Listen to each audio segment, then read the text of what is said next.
The following program contains strong language. Listener discretion is advised.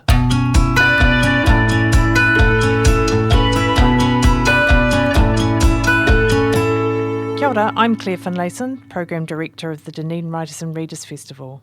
The 2019 festival recording that you're about to hear was brought to you with funding from a Copyright Licensing New Zealand grant and with the support of OAR FM. This session, Dead People I Have Known, featuring Shayne Carter, was chaired by Steve Braunias and presented by Brand-Aid. Enjoy. Thank you everybody for coming to this Dunedin Writers Festival session sponsored by graphic design company Brand-Aid with musician and author Shayne Carter.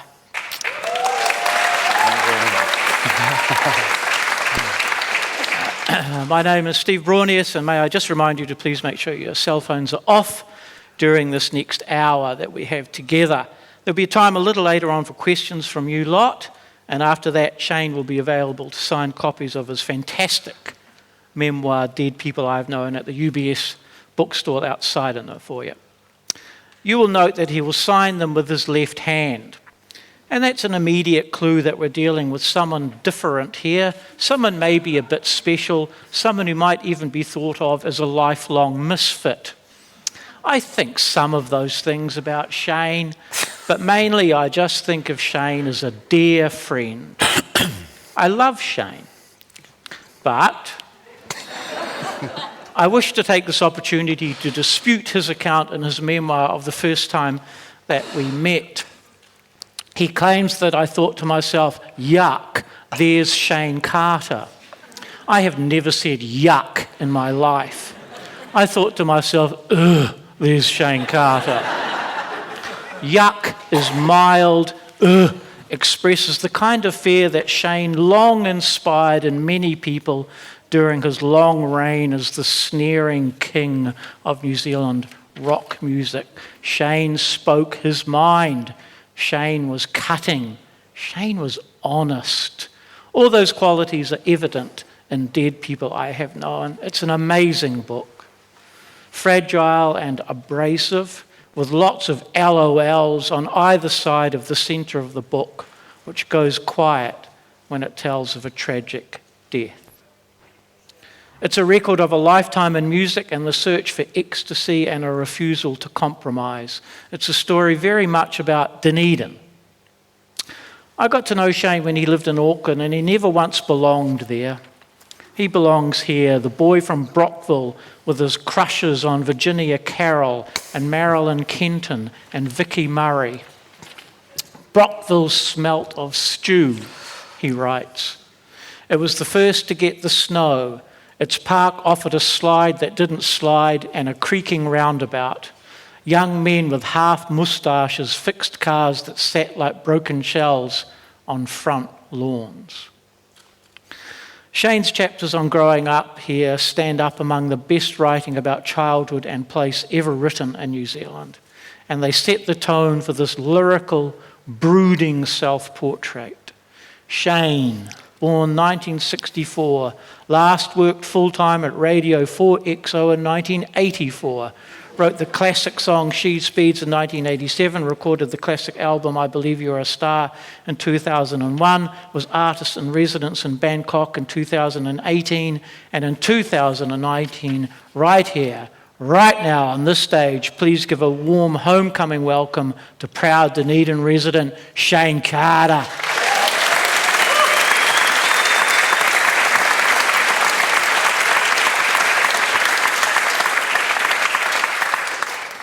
Shayne, I'd like to ask you about some of these dead people you have known, as per the striking title. And the first people are about your mum and dad. And as you write in this book, you know about my role in that. I turned up at Shayne's door at the exact moment he'd heard that his dad had died. 14 years later, I phoned up at the exact moment he got a message that his mum died. I wasn't allowed to see him again after that. I never met your mum. I met your dad, Jimmy, and he struck me when I met him, and in the book too, as a rocker, a chancer, a wanderer, someone a bit broken. And I think some of these qualities are evident in you. Ooh. What can you tell me about your dad, Jimmy? My dad, he was a Māori man who was adopted by Pākehā people, and so the Carters were our adoptive family. And he was born up in Auckland, and funnily enough, he was born in this house called the House of Bethany, which was a house for what do they call single mums back in the day? People who were giving up babies for adoption, basically. And so he spent the first 6 months of his life before he was adopted by the Carters and brought south. Funnily enough, I actually flattered twice right next door to the House of Bethany in Grey Lynn without realising my father had been born there. And shortly before he died, he came up to Auckland to do a video for to be in a video for one of my songs, and he went to the House of Bethany and found his records there. So he was pretty chuffed with that. My dad, he was a really funny guy, and he's a gentle man, and I love my dad. He had his troubles, as we all do, as you sort of read in the book and all that kind of thing. But most of the people in my book, including myself, have got their troubles, and I really didn't want to write a PR sheet or a buff job or anything. I wanted to write compassionately about those people, but also just to accept that foibles and weaknesses and shortcomings are all part of being human, and So it really increased my compassion and empathy for people doing that, and my dad, he died quite young. He was 57 when he died. And You got the alcohol gene from Jimmy, but you also got a spirit from him, I think, didn't you? Well, no, I actually had alcoholism on both sides of my family, yeah. But, Dad, he was a curious mix, as I said in the book, he's a curious mix of shy and loud. He was a shy guy. You once told me, you said, oh, your dad's really shy. I said, yeah, he's a shy guy. And but he also had this extrovert side as well, and my mother was very similar to that, and I guess I'm probably kind of similar to that too. Did you know he was fantastically proud of you? Yes, I did actually, ultimately, yeah. What about your mum? Tell me about your mum. So my mum, she was quite a feisty lady. She was brought up in the North East Valley. She was adopted out when she was really young, when she was 5, and went through about 13 foster homes and suffered the various things that can happen to young kids in those kinds of situations. And so she had a pretty tough upbringing. And but despite that, she had a pride and a feistiness to her that I really respected, and I still respect about her. And she died 3 years ago. She's similar to my dad. She had this very shy sort of side, but she was a singer as well. Dad was a musician, so I always thought with both my parents being musicians that that it was basically what I was born to do. You had numerous fallings out with Mum. Would that be fair? Sure. You write, and I remember you telling me at the time, and I was really struck by it. You write about, was it a week or two before she died that you walked past her street? The day before she died, actually. The day before? Yeah. I guess I can talk about this because it's all in the book. Yeah, I didn't talk to my mother for the last 2 years of her life, and the day before she died, I was down here and I walked past her house, and then I went back to Auckland, and then they got hold of me the next day and said she died. Yeah. That was pretty much the first thing you said to me when I phoned up. How's it going, Shayne? Not good. My mother's died, and I walked past her house yesterday. Yeah. Well, like I say, I think it's quite uncanny that Steve keeps turning up and my parents keep dying. She had a huge Leonard Cohen period, didn't she? A long Leonard Cohen period. Do you remember that? Yeah, I did. Well, she had issues with depression and all that kind of thing, so she'd always play Leonard Cohen when she got depressed. And I thought, oh, yeah, that's pretty heavy. And, it was the first music that I actually heard which didn't sound like music that was on the radio and that actually felt heavy. You know, even as a 6-year-old or 7-year-old, I could listen to that music and go, oh, that's really, carrying some gravitas, even though I didn't know that word. And so I actually ended up recording a cover version of one of his songs. And So Long Marianne. So Long Marianne, I remember when that came out, I was struck by, it seemed to be sung with uncommon passion. And I think in a way it's not so much a song that you're directing as the subject is in the original at a lover, but it's almost like a song that you're singing as a tribute to your mum. Because you really sing that one. That's coming from a heartfelt place. I guess so. I guess she knew that she would. I guess I knew that she would understand the significance of it. Yeah. But I don't know. I like singing with commitment to most. All the songs I sing. So, yeah. Whether that sort of gave that song the sort of fire it's got. What you're saying. I actually don't know. Probably on a subliminal kind of side, but nothing that I was really conscious about. Yeah, I just like the song, and it did have a personal resonance. Yeah. I said before in the introduction that I think Shayne's writing about his childhood. I mean, it just stands up with anything published here. It really is pretty incredible writing, and reaches a crescendo of lyricism and observation, which you will not see elsewhere. Can I just say, Steve, that I also think that that's probably the best writing in the book. But when I've given my book to my friends, they write to me after 120 pages and they go, "That's amazing," and then I never hear from them again.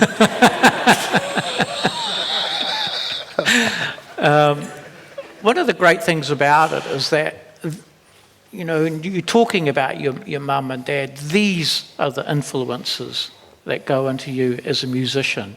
You don't talk so much about, then I studied a minor fifth and so forth. And, you do a lot of musical appreciation in the book, which is really fantastic. Cool. But this is a book about who you are as a person and as a musician, and those things are incredibly indivisible.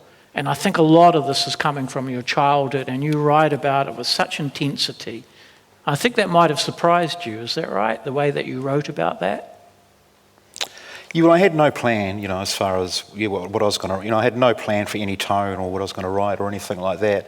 But I think one of the things about that, though, is that with a lot of those incidents, it was the first time I actually looked at them. Or, I've looked at them and all that kind of, or, sort of gone back and re-examined the scene. Whereas with all the band stuff and all the rock and roll stuff, I've just talked about that so much, it's actually boring to me, And, when I was writing about some of my bands, I thought, yawn, and which is probably page 132. And, that to me was the really interesting stuff. I far preferred writing about the old man that I used to see walking around in Brockville, and I used to wonder what he was up to and all that kind of stuff.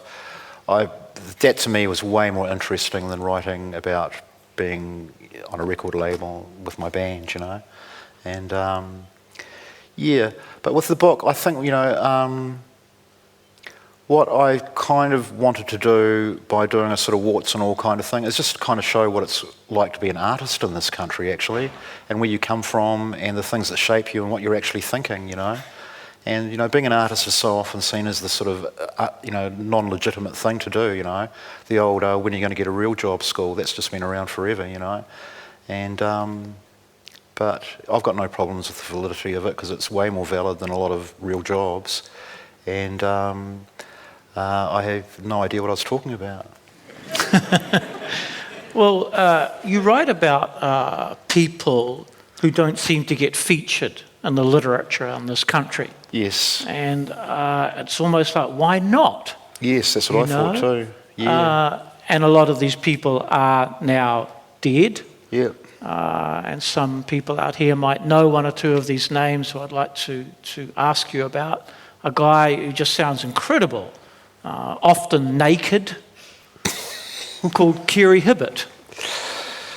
Yes, well, there's a few good friends of Kerry Hibbert here. He was a great friend of mine. Does anyone here know Kerry Hibbert? Oh, yeah, a few is, yeah.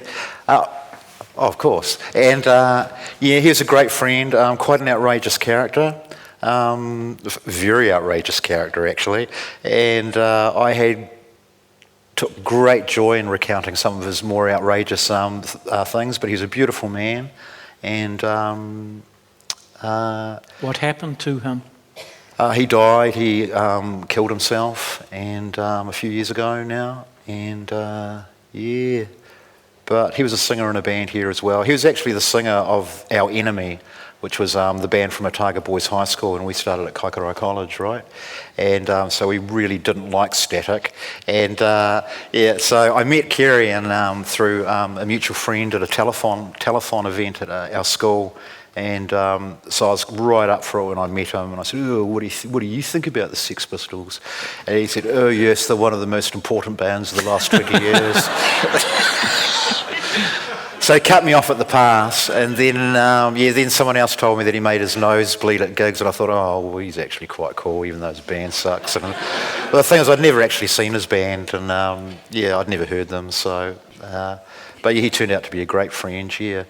But when you're talking about that thing about featuring sides of life here that I don't think they get talked about either, and I can't think about any brochures about Dunedin that write about Dunedin, well, the way that I did, in that book, or about growing up in Brockville, that's just a whole side of life that you never hear about, And I don't want to write a sort of an academic kind of book. I actually wanted to write an anti-academic book.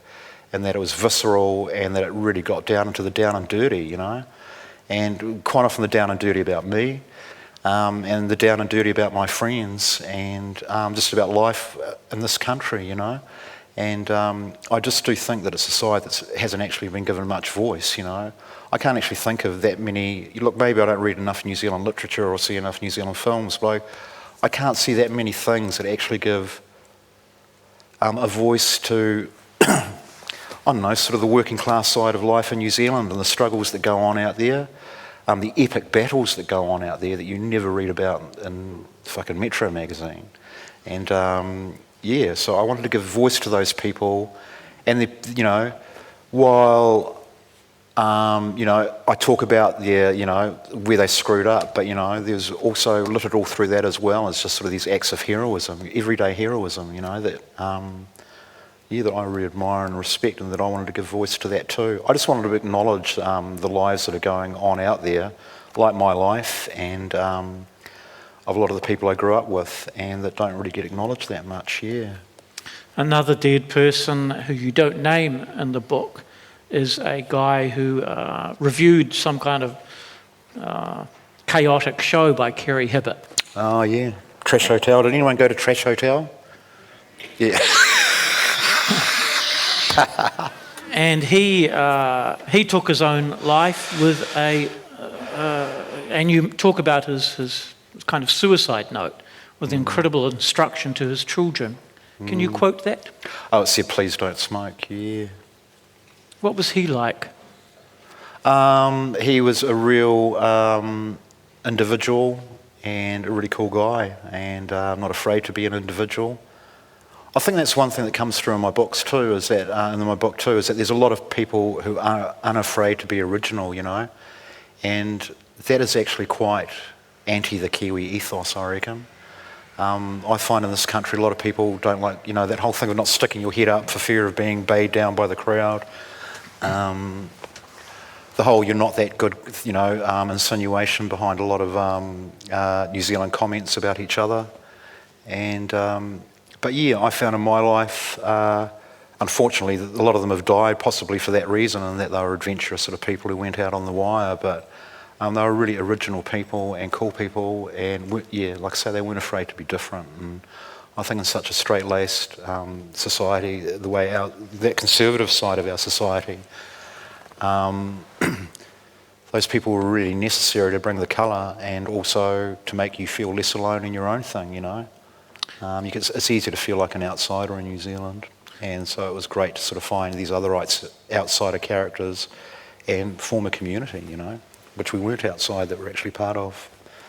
The coolest person in the entire book is Wayne Elsey, and it's Wayne's tragic death, which is the centrepiece of the book, which I referred to before. And after you write about that and what happened in stark, surreal detail, for around about 50, nearly 80 pages afterwards, when you're reading it, that chill of his death permeates the next 50 to 80 pages. It's really powerfully done. What did Wayne look like, Shayne? I actually wrote his description in the book. He had fine blonde hair, he had a turned up nose and a protrusive top lip, and he's quite slim, and that's what he looked like. You two were incredibly close, eh? Yeah, we were good friends. We fell out for a while, I think, as friends do. But yes, we knew each other since we were 12, and we were in our first band together, and our first ever practice was in the basement at his parents' place, which is one of my favourite scenes in the book, actually. Yeah, so our first practice we couldn't actually play, and there's Wayne on bass, and he couldn't play bass, and there's Jeff Harford on drums. Jeff could actually play drums. There's me, I had a microphone, so I was going to be the singer, because I borrowed my mum's mic. And we had a friend whose name was Charles Prod. Well, his name was Daryl, but we all had punk rock names, but he called himself Charles Prod after Charlie Pride, the singer. And I was Peter Putrid, and Jeff was Jeff Nasty. And I don't know if Wayne had a punk rock name, actually.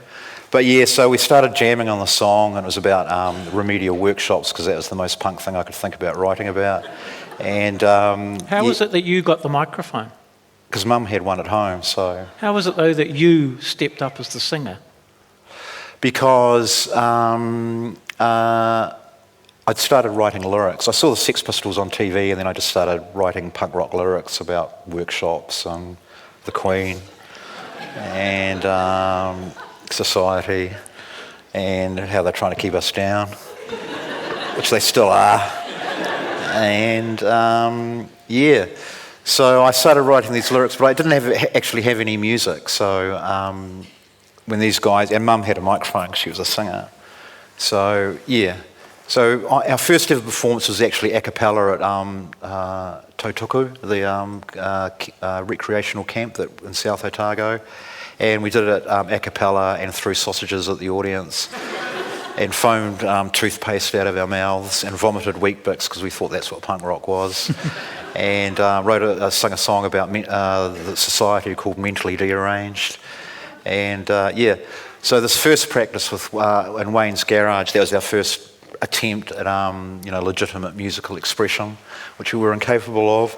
So yeah, there's just this horrible racket going on, and there's drumming and bass. And we were doing a song about workshop, but the major moment of inspiration was when Charles Prod picked up a wrench and started bashing it on a bench, and I got all inspired and started hitting a hammer too. And yeah, that was our first kind of song. The beginning of a legend. Here in the workshop by Board Games. But you weren't like a natural front man. You weren't one of these sort of confident and unbearable sons of bitches at school. No. You were quite shy as a very young kid, as you write it in the book, somewhat of a crybaby. No, I was getting punched in the face all the time, man. No, you cried for no apparent reason, and indeed renditions of Happy Birthday you described as a requiem for doom. Did I now, Steve? Yeah, I used to be really disturbed by Happy Birthday, and that was one of my weird little kinks. So for about 2 or 3 years, I would just start freaking out when people started singing Happy Birthday, and hide under the table or flee the birthday. So yeah, I got really scared that I wouldn't get invited to any more birthdays, so I tried to bring it under control. But when I still hear it, I sort of go, oh, Happy Birthday, oh. It's just the drone of it, and how everyone's really reluctant to sing it. It's these sort of complex sensitivities which come through in the music you've made over the years, and also, indeed, in your book. And they are part of what make you, as you describe yourself quite emphatically in the book, a rock star. And it's a really fascinating section in that book where Shayne confronts this, and he writes quite boldly, I am a rock star, and he talks about what makes one and what doesn't make one. And it's not fame, is it? It's some kind of essence. Is that right? Yeah, I think that is a quality. I know rock stars who perform to 24 people, you know, and it is a quality. And as I also write in the book, it's not something that you can put on, and or that you can contrive, or put on or contrive. You know, it's just actually just a natural quality. I think that's the way with any good performer, really. It's the mystique and the charisma, you know, like that's, people have just sort of got that, and some people haven't, and that's why, or most people have, or, you know, haven't in a performing kind of context, and that's why really good performers are kind of special people, you know. And yeah, and I kind of wrote that section, and I kind of knew that it was kind of arrogant to say that, but I also believe that, you know. Like, and as I also say in the book, I'm useless at heaps of things, you know, but that's one of my areas of expertise. That's one of the things I'm good at, you know. Some people can fix a car, you know. I can't fix a car. I respect that, you know. Good skills under the bonnet, man. But yeah, so everyone's got different skills, and but being a performer and a rocker, that's my skill, you know, and it's something that I've always been really dedicated to. And as I also write in the book, you know, I was this kid who grew up being beaten up in Brockville, and to all of a sudden have this power behind the mic and to be able to actually have your say as well, yeah, it was a really amazing power to have, you know, and yeah. You do have that quality, and indeed, I'm sort of thinking that you have it all the time. I can pick it up on the stage now talking to you, and it's very annoying to be a friend, to be friends with someone who has that. Very annoying indeed. I like you when you're a lot more normal, Right. and don't radiate charisma. So Right. could you please stop that? Okay. But not. So conversely, you've known people who perform to a couple of dozen people, and they're rock stars. And conversely, there would be people who perform to 100,000 people who are not. Would that be true? I'd say that, yeah. Do you think Neil Finn is a rock star? Oh, he's a popular entertainer, yeah. He's a very nice man. Really, right? Yeah. Are you referring to the fiery feud? The fiery feud. Yeah, so what happened is that the Herald, probably quite a few people have seen it, most of New Zealand's seen it, they picked up this outrageous story about me and Neil Finn, where I wrote about my various indiscretions with Neil Finn. And, but you know, it really pissed me off, because the thing is, I felt like it diminished the rest of my book, actually, and it was a really typical sensationalistic thing to do. It was just the obvious thing to do. And but as far as it's not a fiery feud. He doesn't care. I don't care either, you know. To me, Tell me about it's beating this him funny at little table incident. tennis. Yeah, well, so our feud started many years ago. And then we actually worked together, and I had the opportunity to play him at table tennis. And I was feeling the heat, you know, I really wanted to win this game. And happily I did. Satisfying? Extremely satisfying. Oh, you know, I was very modest. Oh, good game, bro. Yeah. But it's like, oh, yeah. No, I was really thrilled that you wrote about that, because we've talked about it over the years, and it's a comedy masterpiece, the way you write about it. Thank you, Steve. Well, that's the way, I didn't see it as this fiery feud. I just sort of saw it as this ongoing gag. And I keep meeting Neil Finn, and all these funny things happen. No, and so, yeah, but like I say, it was, to me, yeah, it's just sort of this incidental gag. It's certainly not the centrepiece, yeah. well, it is very funny, and indeed the whole book, a lot of the book, is actually really, really funny. There's heaps of one-liners, and if it's true that with a title like that people will talk about it or think about it in terms of the dark side, which is prevalent, it's also true that it's very funny, don't you think? You were deliberately wanting that, weren't you? Well, I didn't actually deliberately write, you know, set out for it to be funny. I didn't, you know, there's no plan. It was just, I sort of wrote it, and I thought, oh, that's funny. And it was just that kind of thing where so often things of great importance that in hindsight, they're just funny, you know, and things that you think are really important, well, they're just not, you know, and you can just laugh about it. And but, you know, that's life as well. There's dark shit, and there's just really funny stuff, and there's joy as well. So, yeah, I really wanted to put that across, yeah. You laugh at yourself a fair bit, which is good. and cringe at yourself a fair bit. Of course, yeah. These spells, which I'm thinking of, when you were drinking and would say shit on stage. Yep. And you confront that pretty openly. Yeah, sure. You did say some pretty bad things, didn't you? Oh, yes, I did, Steve. Yeah, sure. Yep. What do you think was the worst one? Do you think it was when you said to somebody... There's no fucking way I'm going to repeat that, man. Oh, well, I'll repeat it for you then. Oh. I think it's the one where you say to somebody in the audience, I hope you get run over. Oh, thanks, Steve, yeah. But you stopped doing that after Wayne died, is that right? I did, yes. Yeah. Oh, no, I was very confrontational, you know. I thought that was the whole part of, well, it was drunkenness, but it was also the punk rock ethos. And, yeah. But I did, yeah. It was quite noticeable to me that I just, after Wayne died, yeah, I was actually quite quiet on stage after that, in between songs anyway, yeah. This drinking, which has, blighted you on several times, you talk about the first time that you kicked it, you came up with a fantastically inspired cure. You took ecstasy. Yeah. Is that right? And that seemed to work for 13 years. It did. How is that, Shayne? Why did it work? Well, I also write about another friend who kicked a major addiction, who was, a hardcore opiate user. Peter Gutteridge, yeah. Well, don't say his name. And Peter, but I talked about Peter's thing and how he took psychedelics to rid that, to get over that. And yeah, look, I took ecstasy for the first time, and I was 23, and I was drinking hardcore, and yeah, it was an incredibly profound experience. And I've tried it since then. It was nothing like that. Since then, it's kind of sitting alone in a nightclub at 3:30 with this horrible pounding music, and I'm feeling really desolate and alone.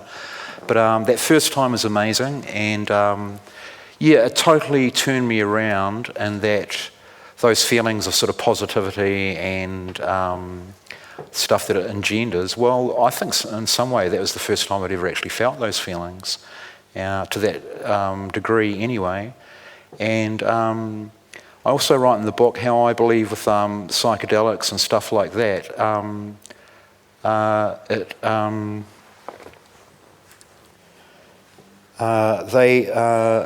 your ego gets subsumed, and so your ego disappears, and because of that, all the rationales that you use to justify your behaviour, they disappear as well, And I read about psychedelics being used in therapy and all that kind of stuff, and I can totally see that, because that's the thing with addiction and damaging yourself, is that you have your rationales to justify carrying on doing that. And then when all of a sudden your ego goes, yeah, that's how you can get the big switch in your thinking and turn on a really big light. And yeah, so I really believe in that. Also, just the cosmic thing about psychedelics as well. I read of a study recently where they said that there's probably medical people who study medicine out here and who understand a lot better than I do, but the basic premise was that we have a suppressor and an editor in our brain to stop too much information coming in, because if we actually took in the information that was around us, we'd actually be overwhelmed by it. And I've had psychedelic experiences where I'm just completely aware of the molecular flow around me, and there is a molecular flow around us, but it sort of manifested itself visually, and it was a window to that world. And I think with psychedelics, it gets rid of that editor, and you take in some of that information that is just way too much to take in. Yeah. You open the book really with a hilarious but yet dismal account of taking ecstasy and being invited on stage to accept a Lifetime Achievement Award from Helen Clark. 5 seconds or so after someone informs you that your girlfriend is having an affair with somebody in New York. Quite memorable, really, wasn't it? Yes, it was, Steve. Look, that was just one of the weirdest and most traumatic nights of my life, actually. It's just so weird, man. And, I don't want to propagate drug use or anything like that, folks, but yeah, we'd done a tour on the Straitjacket Fits. We'd done our Reformation tour, and we thought we were just going to hide in the corner. We'd played at the B-Net Awards and all this kind of stuff in the Auckland Town Hall, and we thought we were going to hide away in the corner the whole night, so someone offered us this ecstasy, which we took, and it was coming on. It was really rugged and quite full on, but we were in hiding, and then all of a sudden Helen Clark gets up on stage and starts making this speech, and then about a minute into it I think, oh my God, and realised that the subject of the speech was me, and that I was actually going to have to go up onto the stage and shake her hand and then make a speech into a microphone. And so I did that, and it wasn't much of a speech, and the whole time I was just really hoping that she wouldn't look in my pupils. And her Secret Service guy was standing behind her going like this.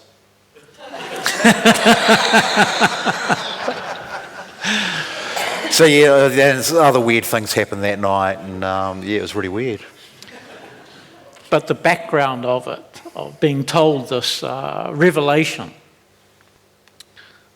about your girlfriend, or soon-to-be ex-girlfriend. Oh yes, well yeah, well that happened as well. That looked so. There's actually several odd incidents in that book, yeah. But I just thought it was such a weird night and sort of kind of an outrageous story that I thought it'd be a great one to open my book.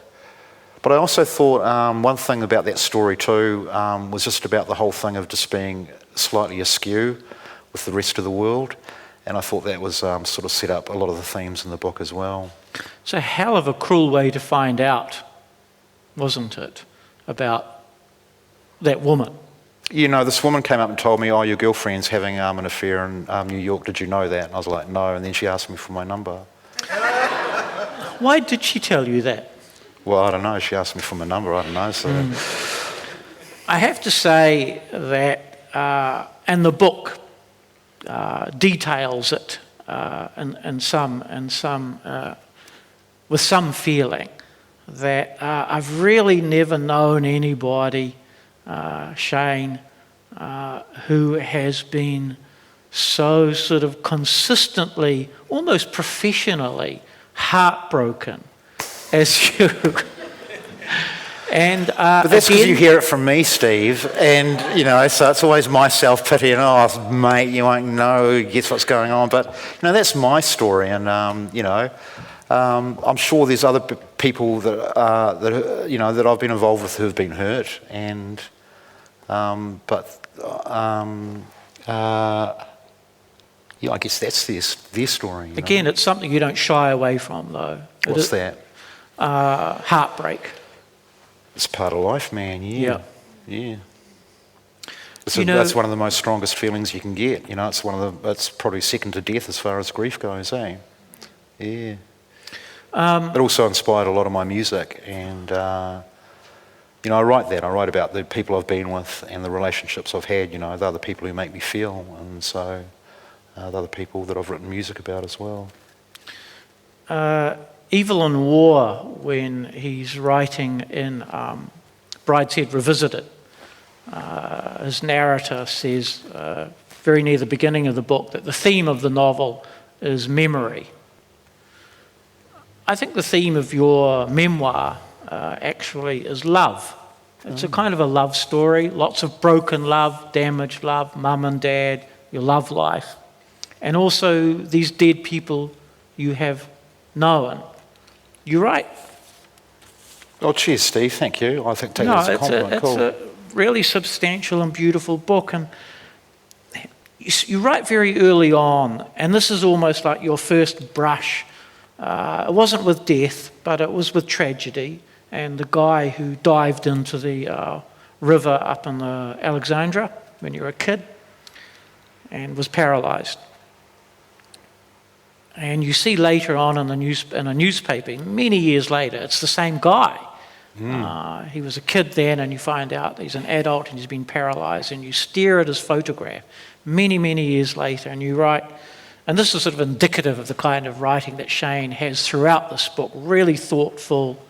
You write that you are hoping to discover comfort or solace or a logic for a senseless event by staring at this photo. Was there any of that? Or was it random? What was random? what happened to this guy. And in a sense... For an explanation of the event or something? Yeah. And I'm sort of asking that because it might be key to talking about...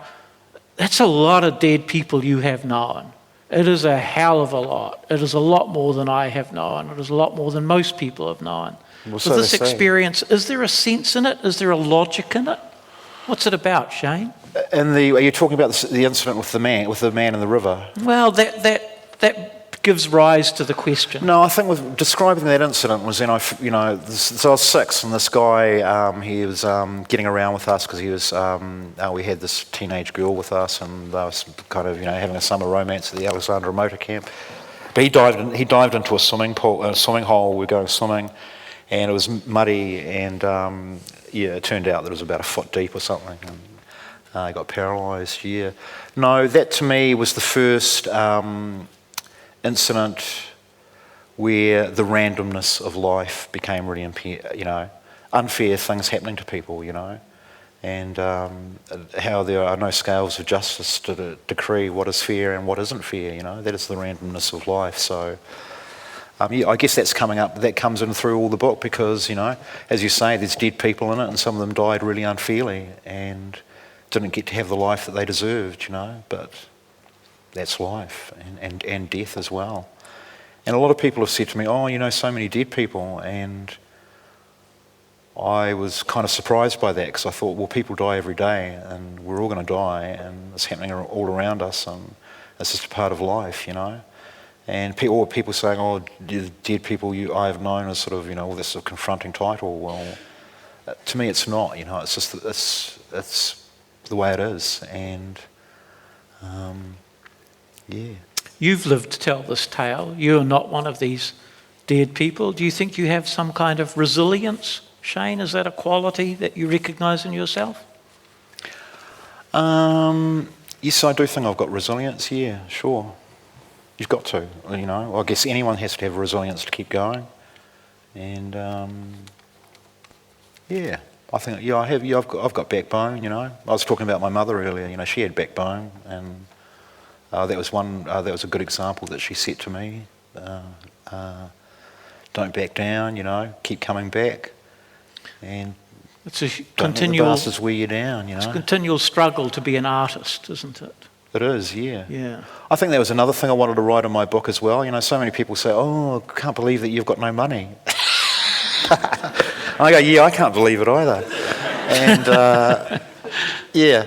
So yes, I did want to give voice to that. Just it's really hard to be an artist, and especially in this country, purely because of the size of the population, and the money's shit.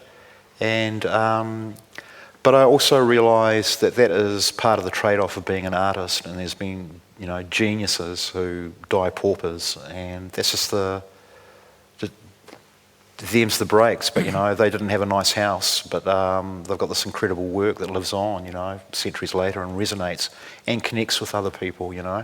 I think just off on a tangent, I do mentoring with kids around here and at the high schools, and I always try to tell them that playing music is actually a noble thing to do. And why I think it's noble is that music makes people feel better, and it uplifts the spirit. And you can't put a financial price on that, but it's priceless. And so to actually have the gift or the ability to actually give that to people, that's just a really valuable thing, which is constantly undervalued. And there's a it's just a trade-off, yeah. There's a frightening alternative to being an artist. And that's a term or a word which... being a square. Yes, look, you may have forgotten this, but I actually taught you that word. We were talking one day and I said, so-and-so is a fucking square. No, and you didn't actually. Your eyes lit up, and that word is studded throughout this book. And I want to complete my question line by asking you about one leading square, one of New Zealand's premier squares, who you worked with as a young man at Radio 4XO. Tell the good people here about Mike Hosking. Yeah, he's a bit of a square. And, I worked with him. Look, I was a kid when I was working. I was 17 when I worked at 4XO, and he was 18, I think. And he turned up with his big radio voice. Oh, g'day, Shayne, how you doing? And it's 90 degrees and it's 10 to 10, and this is this hour's cash call total. And so he was kind of this precocious square with a really big radio voice. And he used to smoke really pungent, those little mini cigars, and he always used to wear too much cologne. And that's my Mike Hosking story. Thanks very much. I would like to open questions now from the floor. Shayne, as you can tell, is a very eloquent guy who can address a wide range of questions. So, is there anybody out there who would like to pose one to our guest of honour, Shayne P. Carter? Oh, come now. This chap over there. Yeah, I was just wondering what was the process for writing one of my favourite songs of yours, Crystallizer, because it was quite a departure and it sort of really kick-ass tune that you Cheers, bro. finished the set with at the Cook, and it's a really good tune. Yeah. Oh, thanks, man. Yeah. Like I write in the book that Crystallizer was the first record that I put out after Straitjacket Fits' ill-fated Arista deal, where we got a really big contract in America and all that kind of stuff, and it kind of all fell to bits and it didn't work, and a relationship with the label anyway. And so I sort of came back to New Zealand feeling just a wee bit violated by my whole industry experience. And Crystallizer was a real middle finger to the experience that I just had. And it was actually produced by this man here behind the mixing desk, Mr. Tex Houston, ladies and gentlemen. So we actually recorded that song with Tex down in Fish Street, because Tex had a studio down there. And we did it live in 2 takes. And I love that tune too. And I was just sort of sitting there in my practice room one day, and I had the EBO, which is this magnetic device you hold over the guitar, and it does this sort of drone. But if you actually smash it onto the strings, it goes and then if you move it down the string, it starts making a tune. So just came across that and wrote this sort of one note around it. But that's one of my favourite records too. And what I really like about that is it's just really spontaneous and completely unanal and quite unsquare. And I really like that one too. Is Fish Street down by the wharves? It is, yeah. Is that, it's right by the wharves. That's where I took you for your driving lessons, right. Steve. Can I have another one tomorrow? No, man, it was way too traumatic. So I got given a crib out at Anamoana through a mutual friend, and I thought, oh man, that's because I was thinking about that I'd like to write something, because I came back to Dunedin about 3 years ago after living in Auckland for ages, and I thought, well, I'll go down to Dunedin and I'll write this book that I always thought I'd write. I'd always planned to write at some point or another. So I got a place out there, and that was incredible. It was an incredible environment to write in, because you're 10k from the nearest shop. I had to lean into a particular window pane to make my mobile work. It was like this, so I was actually suffocating on every call because my face was like this in the curtain. And but that was an amazing environment to write in. And so I went out there, I started writing. I said in another interview that the process of writing was like trying to pass a fridge. And that's what it was like initially. It was quite hard. And so I wrote for a few months, and I honestly spent months on that opening scene that you're talking about, Steve. In fact, and then I left it for about 4 or 5 months because I had to go do some music stuff. And the whole time while I left it, I thought, I think what I've written is actually really bad. And so I was too actually afraid to go back and look at it because I was convinced that it was going to be terrible. And I did go back and look at it, and I actually messaged you, Steve, that day and said, oh, look, I've just read my draft, and guess what? It's shit. And it was, but that kind of made me realise, I kind of recognised what was wrong with it. I couldn't actually hear my voice in it. And so that was actually valuable just to go through that, to make that discovery. So once I realised that I had to speak in my own voice and sort of figured out what that was, then I wrote it all I wrote 150,000 words in 5.5 weeks, and that's just stupid. But I just thought I'd go for it, while the flow's on, and so that's pretty much what ended up in the book. Yeah.